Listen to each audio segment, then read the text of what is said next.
Alors bonjour à tous et bienvenue dans ce nouveau webinaire intitulé Données RH, comment utiliser la data pour guider vos décisions. Aujourd'hui, nous recevons Nicolas et Lina. Bonjour Nicolas, bonjour Lina. Bonjour. Est-ce que vous pouvez vous présenter? Peut-être Lina, Nicolas d'abord, allez-y. allez, très bien. Bonjour, moi je m'appelle Nicolas, je suis le directeur commercial et marketing de la société QuickMS. Très bien, Lina. Bonjour à tous, je suis Lina Gouvignas, la responsable des ressources humaines de la société QuickMS. Super. Alors écoutez, je vous laisse démarrer votre présentation. Très bien, merci beaucoup. Bonjour à tous, je suis ravi d'être ici avec vous. On va passer une demi-heure, 45 minutes ensemble. L'idée, c'est de parler de data RH avec pour objectif d'essayer de vous donner, on va essayer en tout cas d'essayer de vous donner quelques clés pour voir comment vous pourriez utiliser les données déjà disponibles ou les futures données que vous pourriez avoir pour prendre des décisions. Qu'est-ce que vous devez mettre en place pour avoir un outil décisionnel efficace. N'hésitez pas à poser des questions. L'idée, c'est que ça puisse être aussi un échange. Si vous avez des questions, on va essayer d'y répondre le plus possible. Je vais vous présenter quelques éléments. Lina va partager aussi son expérience dans le domaine pour nous dire un peu comment elle le fait, ce qu'elle a vécu, les difficultés qu'elle a pu rencontrer dans ces différentes étapes. Et pourquoi est-ce que nous, société QuickMS, on vous parle de data RH? En fait, alors on est un éditeur de logiciels, on édite 3 logiciels, dont un qui s'appelle Graphic, qui est un logiciel de BI destiné aux ressources humaines. L'objectif de cette solution graphique, c'est de permettre à nos clients d'automatiser leur pilotage, leur tableau de bord, leurs indicateurs RH. L'outil se connecte aux différents logiciels, paye, mais aussi n'importe quel SIRH pour récupérer de la donnée et constituer une base de données d'indicateurs qui permet de construire des dashboards et de le partager avec la direction, les managers, ou pour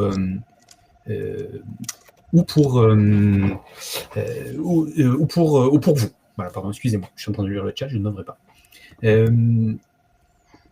Alors, je vais commencer. Alors, Dave Woodrich, alors, pour ceux qui ne le connaissent pas, on n'est bien sûr pas obligé de le connaître, c'est un Américain qui a fondé un des premiers cabinets de conseil en RH aux États-Unis et qui a théorisé les 4 fonctions du RH, dont une qui est le rôle administratif que vous connaissez tous, la paye, la gestion des hommes, etc. Le développement, deuxième développement des employés, c'est son deuxième créneau. Il dit voilà, le deuxième rôle des RH, c'est développer les employés. Le troisième, c'est être le garant du changement et donc avoir une vraie politique de changement pour adapter l'organisation à l'environnement. Et le dernier, qui est pour lui l'élément le plus important, c'est le RH et un partenaire stratégique de l'entreprise au service du business. Et dans ce cadre, il dit que un indicateur, avoir des KPI, c'est bien, mais avoir des KPI pour des KPI, ça ne sert à rien si on ne met pas ces indicateurs, si on ne met pas ces tableaux de bord au service du business de l'entreprise. Et donc, il indique que ces indicateurs, ils doivent avoir des objectifs clairs, on doit être capable d'en mesurer quelque chose afin de prendre des décisions éclairées et des décisions précises. Pour cela, il y a des outils et vous allez avoir, et on parle tout le temps de BI, donc Business Intelligence. Alors, rappelez quand même ce que c'est une BI. C'est un outil ou un élément de l'informatique qui vous permet de prendre des décisions stratégiques en vous mettant à disposition la visualisation de vos données, en synthétisant vos données pour que vous puissiez en sortir la substantifique moelle. Appliqué auprès des RH, en quoi c'est important? En France, on est essentiellement, on a beaucoup d'entreprises de services. On parle de plus en plus de la désindustrialisation de la France. Donc, dans le cas d'une entreprise de service, l'humain est le principal capital. Et je suis désolé de parler un petit peu en termes financiers, mais BI va permettre de piloter, d'analyser la principale richesse de l'entreprise, qui est le capital humain. La l'ajouter étant que cette BI doit aider à amener de la transformation, la gestion des talents, l'anticipation et de mettre en place des plans d'action. Alors, dans tout cycle d'analyse de la donnée, vous avez systématiquement la même chose. Quand on veut mettre en place un processus d'analyse décisionnelle, vous allez d'abord commencer par collecter votre donnée et vous assurer que cette donnée soit pertinente et juste. Vous allez ensuite l'analyser, il faut donc la traiter et être capable d'interpréter. Pour l'interpréter, il faut mettre en place des tableaux de bord qui vont vous permettre de synthétiser la donnée en cumul par rapport à une année précédente, par rapport à un objectif, afin de pouvoir prendre des décisions et donc mettre en place des plans d'action concrets que vous allez devoir derrière mesurer, et le cycle va recommencer. Vous allez collecter de la donnée, l'analyser, la visualiser, reprendre des décisions et mettre en place des plans d'action. Et ça, c'est systématiquement immuable, quel que soit le domaine d'ailleurs, qu'on parle dans la RH ou sur des plans d'action financiers, production, on a tout le temps ce même cycle, on va collecter, la corriger, la visualiser, mesurer et recommencer. Alors lorsqu'on parle d'analyse décisionnelle, on va essayer, et de plus en plus d'experts, depuis 5-10 ans, on va vraiment distinguer deux types d'analyse. Une analyse descriptive et une analyse prescriptive. L'analyse descriptive, c'est la base, la première étape pour tout processus d'analyse décisionnelle. Et on peut aller plus loin dans l'analyse prescriptive, qui est là pour recommander des plans d'action, et on peut aller dans une analyse prédictive grâce à l'IA pour anticiper les tendances futures. Alors, si on donne des définitions des deux, l'analyse descriptive, c'est j'analyse ce qui s'est passé. Je me base sur une donnée et je vais analyser ce qui s'est passé. Et j'ai besoin pour cela que d'une source de données. Je vais vous prendre un exemple. Pour analyser vos effectifs, vous avez vos données issues de la paye, de votre logiciel de paye, vous les exportez et vous êtes capable d'avoir vos effectifs par genre, par statut, par métier, par emploi, par rapport à l'année dernière, la croissance. Voilà. Donc vous avez une base de données et on va analyser un instant T où est-ce que j'en suis. Ça, c'est du reporting, c'est ce que vous faites probablement. L'analyse prédictive ne va pas se contenter d'une base, votre donnée de paye, mais va aller chercher beaucoup d'autres éléments et croiser ces éléments pour essayer d'en tirer une prévision. Essayer de prévoir où est-ce que j'en serai dans 1, 2 ans, 3 ans, de mon turnover par exemple. L'idée étant que, grâce à cette analyse de ces méga données, d'anticiper le risque de départ de tel ou tel employé, d'anticiper le besoin en formation de tel groupe de population, d'anticiper les types de talents que vous allez devoir recruter dans 1, 2 ans, 3 ans. Donc on va se baser non seulement sur des données internes à l'entreprise, mais aussi des données externes, et on verra quelques exemples derrière sur comment ça peut m'être appliqué. Mais on voit bien que la première étape reste la base, donc c'est l'analyse descriptive. J'ai mes données, je les analyse, j'en tire des graphiques, et je peux d'ores et déjà lire pas mal de choses. L'analyse prescriptive, on en parle de plus en plus depuis 5 ans, depuis pas mal, peu plus de 5 ans même, avec un vrai mouvement qui avait démarré aux États-Unis, évidemment avec les GAFAM et donc les métiers de la tech qui sont déjà dans cet univers. Le machine learning, l'idée étant de collecter énormément de données, de les centraliser dans une base, et grâce au machine learning, on va faire parler ces données, on va apprendre à la machine à les interpréter et apprendre à un ordinateur à prévoir et à anticiper les éléments. En France, ça fait depuis 2022-2023 qu'on en parle de plus en plus, vous allez voir de plus en plus d'articles, et il y a de plus en plus d'éditeurs logiciels qui intègrent ces différentes données prescriptives dans leur logiciel. Alors on va essayer de prendre quelques exemples aujourd'hui qui peuvent exister dans l'analyse prédictive. Le recrutement prédictif, par exemple. Qu'est-ce que c'est l'idée du recrutement prédictif? C'est d'automatiser la présélection d'un candidat. On va se baser sur quoi? On va se baser sur l'analyse des employés déjà existants et leurs profils qui ont eu le plus de chances de réussir dans le métier pour lequel vous êtes en train de recruter. On va comparer ces différents éléments avec des métadonnées intégrées dans les CV, dans les lettres, et le profil des candidats que vous recevez. Et votre logiciel de recrutement, votre ATS, va déjà faire une présélection en estimant le pourcentage de chances que tel ou tel candidat qui a envoyé son CV a les chances de réussir au poste et qui a les chances de durer le plus longtemps. Donc on se base vraiment sur des données internes mais aussi externes pour essayer d'anticiper ça. La gestion des talents. On en parle un peu plus. L'idée, c'est de pouvoir anticiper les besoins futurs de formation, d'évolution des talents de vos collaborateurs. IBM, par exemple, a installé un programme depuis quelques années qui s'appelle IBM Talent Framework et qui aide les collaborateurs de la société IBM, grâce à l'IA, d'anticiper, de les accompagner, d'anticiper leurs futurs besoins en formation en fonction de leur poste actuel, en fonction des évaluations de performance qu'ils ont déjà eues avec leur manager précédent, en fonction des besoins futurs de l'entreprise dépendant de l'évolution de leur marché, dépendant du marché du travail, est-ce qu'il est tendu ou pas. Donc l'idée étant d'accompagner soit le collaborateur, soit l'entreprise en amont pour anticiper les futurs besoins en compétences, en talents, d'identifier en interne qui sont les personnes qui seraient capables d'avoir ces futurs talents et de planifier pour eux un premier niveau de formation, un deuxième, un troisième, etc. Le turnover, qui est un peu le Saint Graal pour beaucoup de monde, comment est-ce que d'ores et déjà aujourd'hui, vous avez un certain nombre d'entreprises aux États-Unis qui anticipent leur potentiel turnover.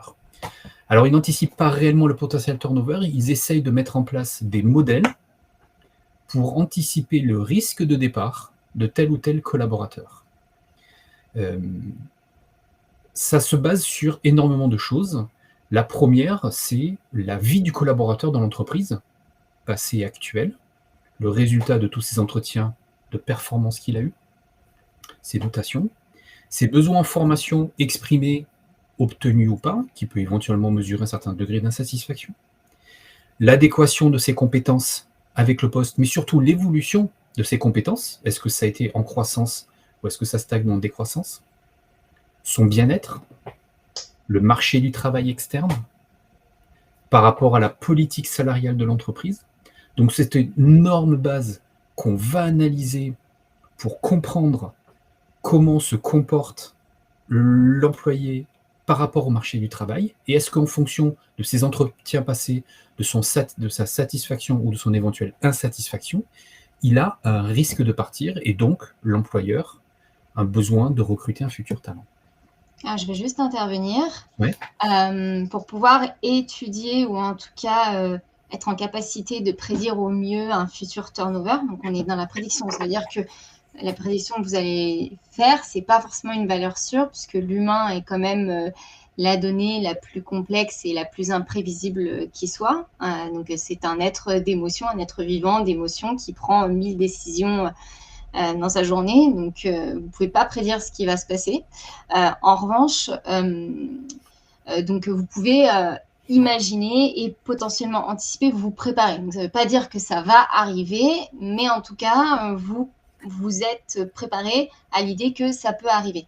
Pour pouvoir, dans l'exemple du turnover, pour pouvoir prédire un peu ce qui va se passer dans le turnover, ça veut dire que il faut que vous ayez bien évidemment des données que vous allez créer. C'est-à-dire que sur les entretiens, il faut qu'il y ait des traces écrites d'entretien, des feedbacks qui soient faits. Sur la partie bien-être, ça veut dire qu'à un moment donné, vous devez avoir des actions de sondage, interroger vos collaborateurs et que ça doit être stocké quelque part. Donc, ça veut dire que cette donnée-là, c'est quelque chose que vous devez récolter en continu. Pas uniquement pour moi à un instant T, c'est à récolter vraiment en continu au cours de l'année. C'est-à-dire que, je l'ai souvent dit dans les interventions que j'ai faites, mais pour moi, l'entretien annuel est obligatoire, c'est fixé par la loi, mais plus vous aurez d'échanges, plus vous aurez d'entretiens. Nous avons perdu Lina, Ouais. qui a un petit problème de connexion. Ouais. Lina, je ne sais pas si tu nous entends. Navré, c'était très intéressant ce que tu disais, mais on ne t'entend plus. Je vais continuer. Ah, voilà, Lina, tu es revenue. Tu as été coupée un instant. Et on ne t'entend pas. On n'entend pas Lina quand tu parles. Lina, est-ce que tu nous entends? Oui, mais nous ne t'entendons pas. Voilà, réactive ton micro. Non, désolé, toujours pas. Bah. Le temps que tu le règles, je vais peut-être continuer, je te repasserai la parole après. Je vais essayer de donner un scénario un petit peu de science-fiction là-dessus pour illustrer mes propos. Vous avez un collaborateur, une collaboratrice, peu importe, qui est là depuis 10 ans, qui a toujours été, dont les compétences ont toujours progressé, elle a toujours été performante. Et ça fait 2 entretiens où on voit que son niveau de compétence reste égal. Mais elle ne manifeste pas d'un quelconque signe de mécontentement. Et vous êtes manager, vous recevez le data scientist de votre société qui vous dit « cette personne va partir ». Ah bon, pourquoi ? Parce que ça fait 2 ans, que ses compétences stagnent. J'ai analysé le marché du travail, le nombre de recrutements sur ce poste est en train d'augmenter. Donc je pense que dans 2 mois, il y a 80% de chances qu'elle parte. C'est encore plus vrai puisque cette personne a posé un demi-jour d'RTT il y a 1 mois, ce qu'elle ne fait jamais d'une semaine à une autre. Elle a toujours anticipé ses RTT à au moins 1 mois, et là elle a posé en l'espace d'une semaine, et elle a posé un 2e jour d'RTT la semaine dernière. Donc, ces compétences qui ont stagné, c'est la science-fiction, mais on pourrait presque y arriver. Ces compétences qui ont stagné, c'est le marché du travail sur lequel son poste évolue. Il y a de plus en plus de demandes sur une politique salariale sur laquelle nous sommes un tout petit peu en dessous de celle du marché du travail dans notre région. Elle a posé consécutif 2 jours d'RTT à 1 semaine d'intervalle en ne les anticipant pas alors qu'elle l'a toujours fait, combiné à d'autres éléments, fait que j'estime, moi, data scientist, qu'elle a 80% de chance de partir. Voilà. C'est de la science-fiction, mais la finalité, bien ou pas bien, on pourra en débattre avec très grand plaisir, mais la finalité, c'est ça. Lina, est-ce que tu nous entends à nouveau ? Est-ce que tu parles ? Est-ce qu'on t'entend ? Je vous entends. Est-ce que vous m'entendez ? Non, vous m'entendez. Oui, Vous m'entendez ? c'est bon. Ok, super. Ouais. Très bien. Tu voulais peut-être compléter, finir ce que tu avais dit ? Alors, ce que je disais, c'est que la donnée, c'est pas uniquement à un instant T qu'il faut la récolter. Donc, en fait, moi, par expérience, si vous prenez une donnée à un instant T, on sera pas sur du prédictif, on sera plus sur du prescriptif. Si jamais vous prenez une donnée que vous mettez à jour en continu, là, vous pourrez vous rapprocher du prédictif. En tout cas, vous pourrez faire plus de prédictif. Ça, c'est mon expérience. Voilà. Alors, tout ce que je suis en train de vous dire là, avec ces méga bases de données qu'on va analyser, alors évidemment, il y a des conditions pour que ça marche. Il y a des conditions de mise en œuvre pour que vous puissiez, vous, dans votre organisation, mettre en place une analyse prédictive. Vous en doutez, il faut un volume de données énorme, suffisant pour que votre modèle devienne fiable.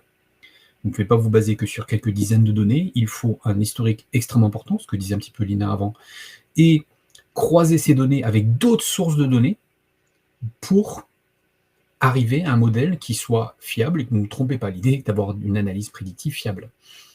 Donc, il faut que vous ayez un volume de données important, mais que cette donnée soit juste, elle soit fiable. Vous ne soupçonnez pas le nombre de données qu'on peut retrouver dans des SIRH qui sont erronées. Notre logiciel, par exemple, graphique, se base sur la DSN, qu'on intègre, entre autres avec d'autres éléments, mais on intègre notamment la DSN. Je vous garantis que 100% de nos clients qui commencent à travailler avec nous ont tous des erreurs en DSN. On passe toujours par une phase de correction des données, mais c'est pour vous illustrer. Il y a beaucoup d'erreurs de données, il faut nous garantir que la donnée soit juste. 3e élément, il faut que vous puissiez centraliser cette donnée dans un outil et que vous soyez capable de sélectionner la bonne donnée en fonction de vos objectifs. Donc il y a tout un processus en amont de réflexion sur quels objectifs je poursuis, qu'est-ce que moi je veux mettre en place pour pouvoir sélectionner la bonne donnée et la centraliser. Ça nécessite des outils, des méthodes. Quand je dis que vous avez besoin de données et de l'extraire et de la centraliser quelque part, ça veut dire que l'ensemble de vos processus RH doivent être digitalisés. Si vous réalisez vos entretiens sur Excel et que vous essayez de les compiler tant bien que mal sur un autre fichier Excel, ce sera compliqué d'avoir une donnée centralisée, rapide et fiable. Et, vous le savez mieux que moi, peu d'entreprises en France ont l'intégralité de leur processus RH digitalisé. Il faut après des systèmes, des outils qui soient capables de traiter cet énorme volume de données de façon juste, donc capacité de machine learning. Et pour faire ça, il faut avoir cette expertise technique.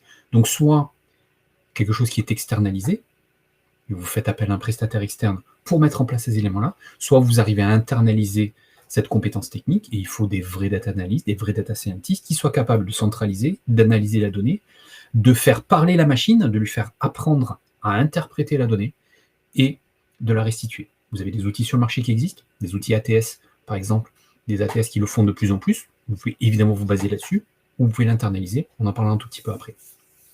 À savoir que même si vous digitalisez tout à 100%, alors là, je m'adresse vraiment au RH parce que je pense que vont savoir de quoi je parle. Vous allez, il n'y a qu'un œil humain qui pourra vérifier la donnée. C'est-à-dire que même si vous avez tout digitalisé, à un moment donné, vous allez devoir relire certaines données.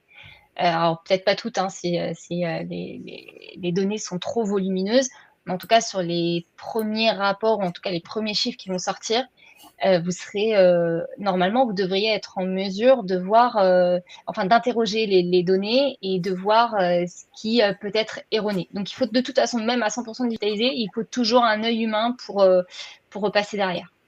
On a une petite question de Marion. Est-ce qu'un outil speech to text peut être considéré comme une donnée digitalisée exploitable? Ouais, c'est une bonne question. Moi, j'ai envie de dire non. Mais ça, c'est juste mon expérience qui parle. Je sors totalement du cadre, mais aujourd'hui, ces outils sont, à mon sens, pas... ils le seront peut-être un jour, mais ils ne sont pas hyper fiables. Je sors totalement du cadre. Moi, je m'en sers tous les jours de ces outils. Je fais beaucoup de rendez-vous avec des clients. Je suis directeur commercial, donc je fais des rendez-vous clients. Et j'enclenche systématiquement un outil comme ça pour faire le compte-rendu de mes rendez-vous. Voilà, j'illustre ça comme ça. Dans 100% des cas, je suis obligé de prendre ce compte-rendu pour le corriger, parce qu'il y a des mots qui ne sont pas compris, un contexte qui est mal interprété. Et donc, c'est extrêmement dangereux de le prendre tel quel. Donc, non, il vaut mieux pas le faire pour le prendre. Peut-être que dans un avenir plus ou moins proche, ces outils seront fiables. Ils le sont de plus en plus. Il y a une énorme évolution sur ces 2-3 dernières années là-dessus. Mais moi, je ne le prendrai pas aujourd'hui vraiment pour argent comptant. C'est un outil qui facilite la vie au quotidien quand vous faites des réunions, quand vous voulez garder une trace, mais n'intégrez surtout pas tel quel dans une base de données pour analyser la donnée.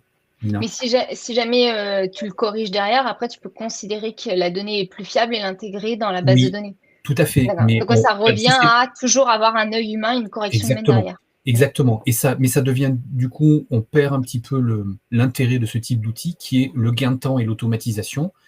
Ça fait gagner du temps, mais là où tu as raison, et il faut vraiment l'intégrer, il y a forcément un œil humain derrière qui doit avoir la validation finale. C'est important ce que je dis parce qu'on en parle un tout petit peu après, juste après là. Voilà. Dernier élément sur lequel, attention à la conformité RGPD.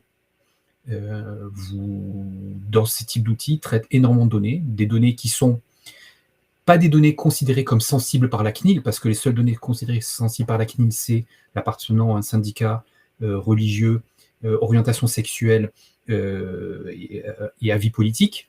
Vous récupérez le genre, l'historique des contrats, les rémunérations, ses souhaits d'évolution, est-ce qu'il est performant ou pas, pourquoi il n'est pas performant, etc., etc. Donc, mais néanmoins, l'employé, et vous-même, vous allez considérer ça comme des données, c'est secret, c'est considéré comme sensible. Pas au sens de la CNIL, mais au sens propre de l'employé et de vous. Donc, attention à cette manipulation de données. Il faut impérativement être conforme au RGPD.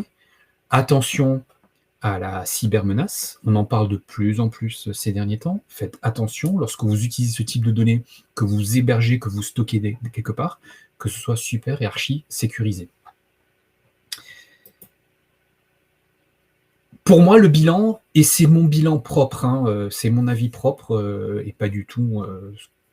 vous pouvez avoir un avis évidemment très différent. Donc pour moi, le bilan de cette analyse prédictive, c'est une belle promesse d'avenir. On pourra très probablement, dans un avenir plus ou moins proche, je n'en sais rien, faire des belles choses, gagner du temps, mieux gérer les carrières des collaborateurs, mieux anticiper les besoins de l'entreprise pour adapter les profils ou adapter l'organisation, anticiper les risques de départ et donc de recrutement, afin de ne plus avoir de trous et de perte d'argent. Il y a un vrai défi quand même derrière, on en a parlé, c'est ce volume de données qui est extrêmement important. Ça veut dire que tous vos processus doivent être digitalisés, ce qui est loin d'être le cas. Un investissement énorme en machine learning et donc en temps. Et moi, je mets quand même pas mal de points de vigilance. Je me méfie, à titre personnel, de la décision finale d'un algorithme. Je vais vous reprendre un exemple sur le recrutement prédictif, où vous avez aujourd'hui des solutions qui sont très très bien, que je ne remets pas en cause, mais qui comportent forcément des biais, où la machine va décider si tel profil est en adéquation avec le poste. Et seulement ensuite, et juste les profils que la machine a estimés comme étant en adéquation avec le poste, seulement ces quelques pourcentages, 10, 15, 20% de profils, seront transmis vers l'œil humain. Est-ce que c'est bien ou c'est pas bien? Je ne sais pas. Je suis à peu près certain que il y a des profils qui ne sont pas présélectionnés, tout simplement parce que dans le CV, il y a quelques mots-clés qui n'ont pas été identifiés alors qu'ils étaient présents. Il suffit d'avoir fait son CV sur un outil qui n'est pas compatible avec les ATS pour que ce CV passe à la trappe. Donc on a déjà une limite là. Donc moi je me méfie un petit peu de la décision, qu'elle ce soit au début, la première décision ou la décision finale qui est confiée à un algorithme. Je préfère vraiment que l'algorithme soit une aide à la décision, donc que la décision revienne toujours à l'humain. Voilà. Attention à la protection des données, vraiment, vraiment, et donc fatalement à l'équilibre de machine. Donc pour moi, c'est une belle promesse d'avenir, des points de vigilance, et je serai vraiment très prudent sur confier mes données ou ma décision finale à une machine pour prédire ce que je dois faire ou ce qui risque d'arriver pour que je puisse agir en conséquence. Et il y a un problème de responsabilisation aussi. Qui a la responsabilité de la décision finalement? Est-ce que c'est vous en tant que manager, patron, dirigeant, employé, ou est-ce que c'est la machine qui prend la décision à votre place? Qui en a la responsabilité? Donc c'est bien, mais attention. Alors que l'analyse descriptive, et on va revenir dessus, on va tous passer un tout petit peu de temps dessus, vous pouvez déjà l'actionner. Elle comporte très très peu de risques, c'est déjà accessible à tout le monde, et vous pouvez d'ores et déjà la mettre en place. Pour rappel, l'analyse descriptive, c'est quoi? C'est d'avoir une vision rétrospective de ce qui s'est passé, pour comprendre ce qui s'est passé, identifier ce qui marche, ce qui a marché et ce qui n'a pas marché, essayer d'en tirer et éventuellement des tendances, attention, il faut beaucoup de données là, pour prendre des décisions. Et on va l'illustrer sur 2-3 éléments, mais c'est ça. Je vais analyser ce qui s'est passé, je prends une base, je prends ma base de données paye, et je vais analyser un certain nombre d'éléments. Je vais pouvoir analyser ma rémunération, l'évolution de mes rémunérations par service, par fonction, par ancienneté, ma rémunération moyenne par rapport au marché. Je vais pouvoir analyser, croiser cette donnée rémunération avec des éléments de mesure financiers de mon entreprise, chiffre d'affaires, marge, EBITDA, selon les métriques que vous utilisez, et faire le rapport entre masse salariale ou évolution de la masse salariale par rapport à la chiffre d'affaires ou la marge, par fonction, par service, par rapport au marché. Vous avez déjà des tendances intéressantes qu'on peut en sortir là pour dire, je peux analyser, je peux voir, est-ce que ce rapport masse salariale, chiffre d'affaires évolue? Est-ce qu'il est en croissance, en décroissance? Est-ce que ça veut dire que j'ai ma productivité qui s'améliore? Est-ce qu'au contraire, si ce rapport évolue défavorablement, j'ai effectivement une productivité qui s'améliore, mais est-ce que derrière, je ne peux pas générer de la tension, de l'insatisfaction? Bref, vous avez déjà beaucoup d'éléments en main pour mettre en place cette analyse descriptive, pour voir ce qui s'est passé et mettre en place des plans d'action. Dans cette analyse descriptive, il faut aussi que vous alliez chercher des données externes. Donc là, c'est principalement des données internes que vous avez dans la liste de Nicolas. Mais pour pouvoir vraiment les interpréter correctement, il faut que vous preniez ce que moi j'appelle le contexte environnemental.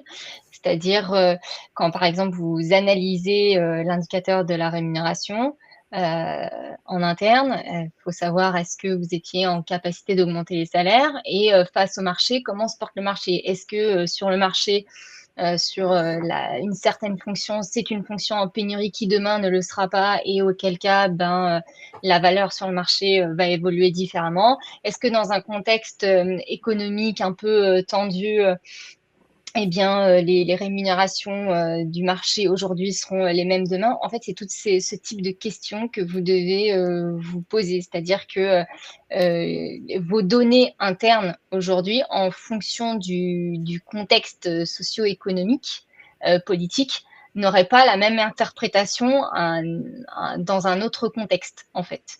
En fonction, par exemple, de la présidence, en fonction des politiques qui sont mises en place, en fonction de l'évolution de certains marchés.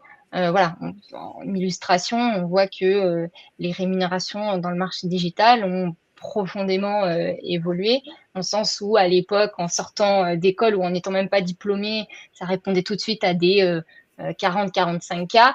Aujourd'hui, on est plus sur du 30-35 sur certains postes. Donc, surtout, replacez toujours votre donnée dans un contexte et ayez en tête que dans un contexte différent, elle n'aurait pas du tout la même interprétation. Ça, c'est hyper important au niveau RH. Enfin, je pense que les RH savent très bien de quoi je parle. On a une autre petite question Oui. de Marion. Pourtant, les outils IA se nourrissent des données datant d'avant octobre 2023. Comment faire? Alors, non, pardon.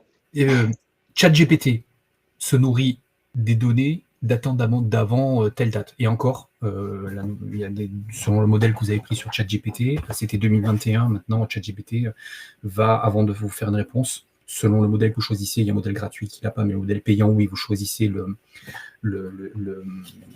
l'interface le mode que vous voulez, pardon, va rechercher sur Internet actuellement les données pour les interpréter. L'IA, en fait, vous pouvez très bien, et nous sommes en train de le faire, installer un bot IA chez vous et vous achetez en fait l'intelligence, vous louez l'intelligence, pas la donnée derrière. Il a appris à apprendre et vous allez le nourrir avec vos données. L'idée, c'est ça, c'est que ce bot, cette IA, sera installé chez vous et vous allez lui apprendre avec vos données.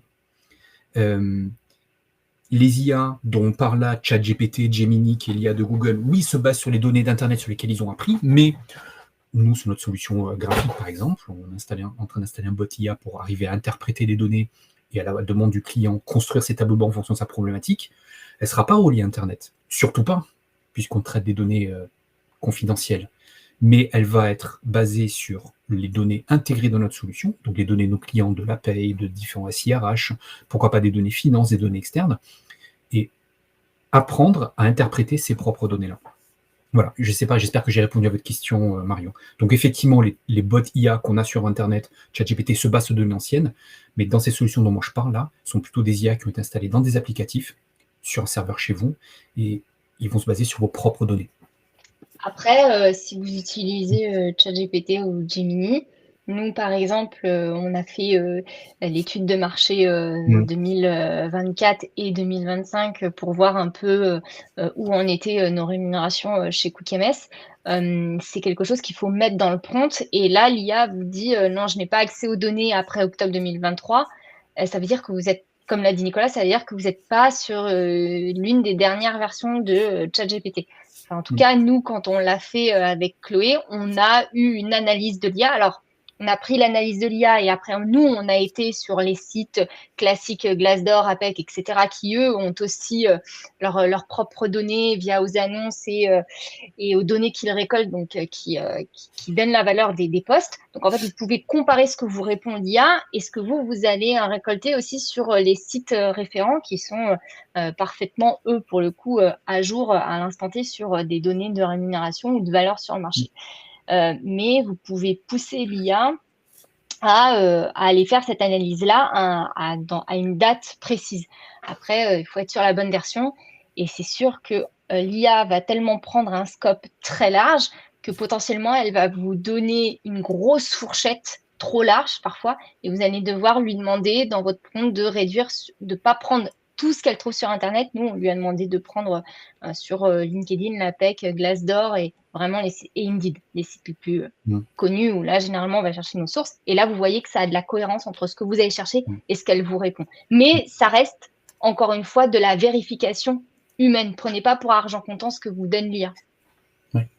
On a une question de Gaël, mais du coup, vous avez un peu répondu en même temps. Avez-vous des astuces ou des références pour trouver facilement des sources externes fiables, en particulier pour des informations difficiles à obtenir, comme le turnover des entreprises? Alors effectivement, vous avez plusieurs éléments de réponse. Enfin, je te laisserai la parole après, Lina, excuse-moi. Effectivement, l'IA, comme on l'a fait nous, peut vous aider en lui donnant des sources à aller screener cette source. On a parlé de Glassdoor, de Hellowork, peu importe, et d'analyser et de vous donner des tendances sur la rémunération moyenne. Sur le turnover, c'est un peu plus difficile. Il y a quelques instituts qui font des analyses. Il y a le ministère du Travail, effectivement, qui en fait de temps en temps. Me semble-t-il, je ne les connais pas toutes, hein, je vais être honnête avec vous. Nous, dans notre solution, dans la solution graphique, on met à disposition de nos clients des éléments de benchmark qui leur permettent de comparer leurs données par rapport à la moyenne, de façon anonymisée, de l'ensemble de nos clients. On analyse plus de 15 millions de bulletins de salaire par mois, donc on a une grosse base de données qui nous permet de donner à nos clients le ratio de turnover sur votre région, sur tel type d'emploi, il est de temps. Votre ratio d'absentéisme, il est de 3,48. Dans votre région, sur tel type d'emploi, il est de 3,2. Vous êtes au-dessus, attention. Voilà. On a, nous, cette base qui nous permet, mais parce qu'on a une grosse base de données, et nos clients, un certain nombre de nos clients, en tout cas ceux qui nous ont donné l'autorisation, leurs données sont analysées de façon anonymisée, et on leur met à disposition des benchmarks qu'on puisse leur comparer. Il y a effectivement, je suis en train de voir la réponse, les informations fournies par des branches professionnelles. Voilà. Je fais un petit aparté, un petit bémol, parce qu'on parle de l'IA. Vous pouvez vraiment vous servir de l'IA, effectivement, pour vous aider à avoir ces réponses. Il faut quand même un peu vérifier la fiabilité, mais moi, je m'en sers pas mal, honnêtement. C'est quand vous lui demandez les sources, quel que soit le moteur IA, quel que soit le chatbot IA, que ce soit Gemini, AI Mini, enfin peu importe, ou ChatGPT, ils vont vous donner les sources, donc vous avez une certaine assurance que ce soit à peu près fiable. Et ça, c'est vachement bien, c'est vachement utile pour avoir justement des moyennes de turnover, d'avoir des tendances, ça c'est plutôt intéressant de le voir. Je serais beaucoup plus prudent si vous voulez utiliser l'IA pour analyser vos propres données. Donc ne lui injectez pas vos données, ou alors assurez-vous que vous êtes dans un périmètre fermé, hermétique, que vous n'iront pas ailleurs, ne seront pas interprétés ou pas stockés ailleurs qu'en Europe, en France ou idéalement en Europe, et qu'elles ne soient pas partagées avec d'autres. Donc attention au partage de vos données sur l'IA. Et c'est pour ça que je disais tout à l'heure que il y a des IA qu'on installe chez soi et qui travaillent que sur les propres données en circuit fermé. Voilà. Si vous voulez les mettre dans ChatGPT, je vous donne un conseil, anonymise. En fait. Oui. Enfin, parce qu'en termes RGPD, je pense qu'on est oui. hors zone. Oui, clairement. Voilà. Clairement, hein, il faudrait que je vérifie, mais je ne sais pas où sont hébergées les données de ChatGPT, mais je ne pense pas que ce soit en Europe, donc faites attention à ça. Effectivement, en revanche, ChatGPT a une fonction qui est assez forte, assez puissante, hein, et moi je m'en sers de temps en temps juste pour voir des tendances. Vous lui injectez une grosse base Excel avec vos collaborateurs, vous enlevez les noms, prénoms, les matricules, enfin on ne doit pas être capable de retrouver le niveau de sécurité sociale si vous allez dedans, mais en quelques instants, ChatGPT va vous donner les tendances, votre rémunération moyenne, c'est assez puissant, assez fort. Hein, voilà. Mais attention à l'anonymisation. Donc l'idée, si je reviens après, n'hésitez pas à poser des questions, hein, on va y répondre bien sûr. Donc l'idée sur ces indicateurs clés, donc sur l'analyse descriptive, elle a pour but quand même d'analyser votre organisation, voir ce qui ne marche pas, pour essayer de l'adapter à des besoins. L'idée est donc d'identifier où est-ce qu'il y a des difficultés, et pourquoi il y a des difficultés. Je distingue vraiment les deux. Et on va l'illustrer après avec un élément. Mais où est-ce que je suis bon et où dans mon organisation je dois m'améliorer. Et une fois qu'on a trouvé l'endroit, on doit chercher le pourquoi. Et quand on met en place un plan d'action, en tout cas à mon sens, en tant que manager, il y a tout le temps ces deux questions à se poser. Où est-ce que ça va bien? Où est-ce que ça ne va pas? Et pourquoi ça va bien? Pourquoi ça ne va pas bien? Alors, je vais changer de slide et je reviendrai après là-dessus. Je vais l'illustrer par le taux d'absentéisme. Vous constatez que dans votre organisation, de façon globale, vous avez un taux d'absentéisme, soit qui augmente, soit qui n'est pas conforme à la moyenne du marché sur votre secteur d'activité ou dans votre région. Donc il y a déjà un premier élément qui est extrêmement important, c'est que quand vous mettez en place un indicateur de mesure, c'est bien d'avoir dans l'absolu l'indicateur de mesure, mais il faut toujours le comparer à quelque chose. Est-ce que vous le comparez à un objectif? Est-ce que vous le comparez à une période précédente, l'année passée, ou à une moyenne du marché? En tout cas, vous devez avoir un référentiel pour vous dire c'est bien, c'est pas bien, en tout cas dans la plupart des cas. Une fois que vous avez votre ratio d'absentéisme, c'est bien, mais encore faut-il qu'il a évolué, mais encore faut-il savoir où il a évolué. Et là, vous allez commencer à creuser pour aller voir, est-ce que c'est dans un service en particulier que les éléments ont bougé? Est-ce que c'est une fonction sur une tranche d'âge? Est-ce que j'ai un motif en particulier d'absentéisme qui a évolué sur une tranche d'âge? Est-ce que la maladie a progressé dans tel service ou sur telle fonction? Est-ce que j'ai une durée d'absentéisme qui a varié? Donc vous comprenez, l'idée étant ici de partir du général et du global, et ensuite de creuser un peu plus profondément pour identifier à quel endroit dans mon organisation, ou à quels endroits au pluriel, j'ai ces difficultés. Et une fois que vous avez trouvé ça, en revanche, l'analyse doit continuer, puisque là, vous allez devoir basculer plutôt dans une analyse complémentaire à faire. Si je reprends cet exemple du taux d'absentéisme,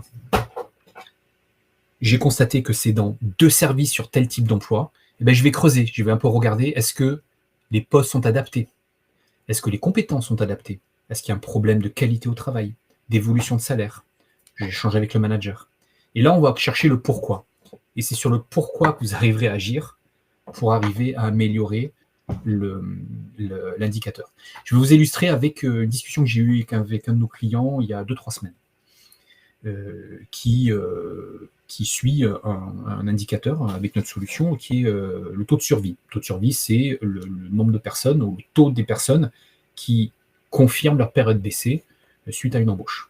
Ils se sont rendus compte qu'il avait un taux de survie qui était catastrophique, en tout cas pas du tout ce qu'il attendait, pas du tout par rapport à la moyenne de ce qu'il avait défavorablement évolué. Et il avait continué à analyser. C'est une entreprise qui a plusieurs agences réparties sur le territoire en France, et il s'était rendu compte que c'est dans quelques agences, quelques territoires, qu'il y avait un taux de survie absolument catastrophique. Et en allant discuter avec les gens, il a mis en parallèle les descriptions de postes des candidats recherchés, les CV des candidats qui ont été effectivement recrutés. Et il y avait une totale inadéquation entre les deux, et fatalement un taux de survie qui se dégradait. Donc il a vraiment eu cette démarche-là en constatant au niveau global, j'ai un taux de survie qui est en train de baisser, c'est pas normal. Je regarde en détail où est-ce que c'est, dans quelques régions, quelques agences, je regarde, ah ouais, j'ai un problème d'apprentissage du recrutement et de qualité du recrutement. Donc je vais former les responsables d'agence à améliorer leur recrutement. Donc je suis en train d'illustrer exactement ce que j'ai dit tout à l'heure. Je vais chercher où est-ce que j'ai ma problématique, et après je vais regarder pourquoi j'ai cette problématique-là. Je vais un peu plus vite parce que je vois que le temps file. Pour cela, vous allez devoir vous baser sur un outil. Vous avez un outil tous, vous l'avez, c'est Excel. C'est très bien, ça marche très bien, c'est très long et fastidieux. Et vous allez à un moment donné, si vous voulez vraiment mettre en place un outil de pilotage de vos données, vous allez vous poser les 3 questions suivantes. Est-ce que je mets en place un outil que je développe en interne? Est-ce que je fais appel à une BI générique, type Power BI, Business Object, qui sont très bien? Ou est-ce que je fais appel à un outil de BI spécialisé dans mon domaine, où il y en a un certain nombre dans les RH, nous en faisons partie, et chacun a des avantages et inconvénients. Développement interne, vous avez la garantie que la solution est 100% adaptée à vous. Elle répondra exactement à votre besoin, avec ce que vous voulez avoir, et vous avez l'assurance qu'elle sera interfacée, ou au moins interfaçable, avec l'intégralité de vos outils, votre outil de paye, votre ATS si vous en avez un, votre outil de gestion des entretiens, de formation si vous en avez un. En revanche, vous allez vous être confronté à une maintenance difficile et coûteuse. Et je vais vous prendre 2 exemples. Premier exemple, vous servez de cette solution pour mettre en place vos tableaux de bord, vos dashboards. Vous avez écrit un super cahier des charges, vous avez transmis à un intégrateur ou chez vous en interne, qui vous a déployé un super outil, vous avez vos dashboards, ils sont parfaits. Votre direction vous demande 2, 3, 4 analyses complémentaires, où les objectifs changent. Ah, donc il faut que je réécrive un cahier des charges, que je retransmette en interne, qu'on me remette en place des développements, pour que je puisse en passer. Vous attendez 1 mois, 2 mois, 3 mois.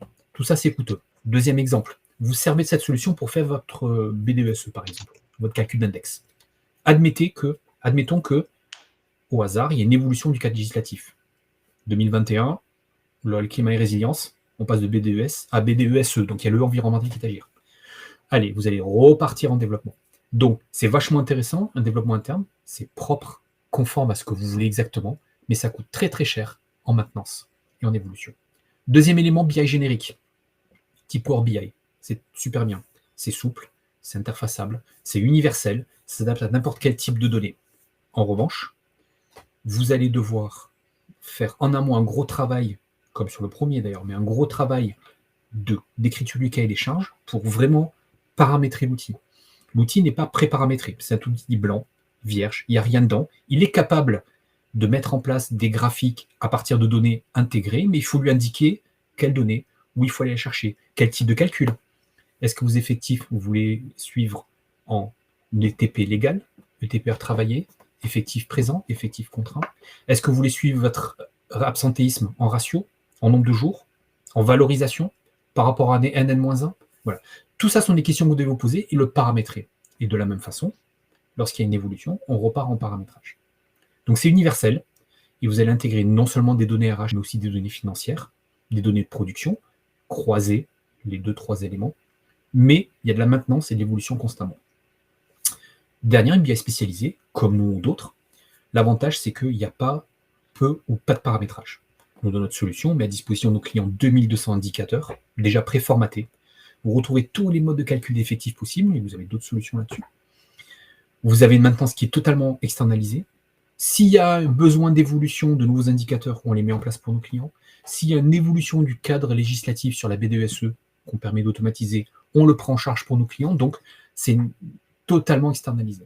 En revanche, si vous choisissez un outil comme ça, assurez-vous que cet outil soit connectable à vos outils existants ou à vos futurs outils. Il faut donc que vous anticipez les éventuelles modifications de votre environnement SI pour être capable de prendre une solution qui est apte à recevoir n'importe quelle donnée de n'importe quel outil, paye ou SIRH. Voilà, on arrive à la fin, 46, j'ai un tout petit peu dépassé. Donc voilà, juste aux conclusions, c'est bien le prescriptif, le prédictif. On en est encore au début, il y a des limites, ça nécessite des gros investissements. L'IA aide énormément et on a déjà des beaux cas d'école qui installent et qui fonctionnent, mais il y a le descriptif que vous pouvez mettre en place aujourd'hui via Excel ou via des outils qui permettent d'avoir une analyse objective, collaborative. Vous allez pouvoir partager les éléments avec les différentes équipes et mettre en place des plans d'action. Super, merci. Lina, est-ce que tu as quelque chose à ajouter? Moi, le prédictif, je trouve ça moins fiable que le prescriptif et le descriptif. Enfin, voilà, c'est ma vision aujourd'hui, puisque par expérience, je pense qu'on peut prédire, on peut pas prédire ce que va faire une personne demain. Enfin, voilà, on ne sait pas non plus ce qui se passe dans la vie privée de nos collaborateurs. Donc voilà, moi le prédictif, je trouve que ça, c'est moins fiable que le prescriptif ou la partie descriptive. Donc voilà, mais c'est toujours intéressant parce que ça permet de se préparer potentiellement à ce qui peut nous arriver demain. Et donc on tomberait pas de très haut, entre guillemets. Mais c'est toujours intéressant de s'y intéresser, de regarder un peu aussi ce qui se fait en dehors de nos sociétés. Voilà. Super. Bah, merci beaucoup, Nicolas. Merci à beaucoup, vous. Lina. Et vous retrouverez le replay de ce webinaire sur MyRH Line dès demain. Merci Voilà, beaucoup je pour vous votre souhaite une présence. bonne journée. Bonne journée, merci beaucoup. Merci revoir. beaucoup. Au revoir. Merci Au à revoir. vous.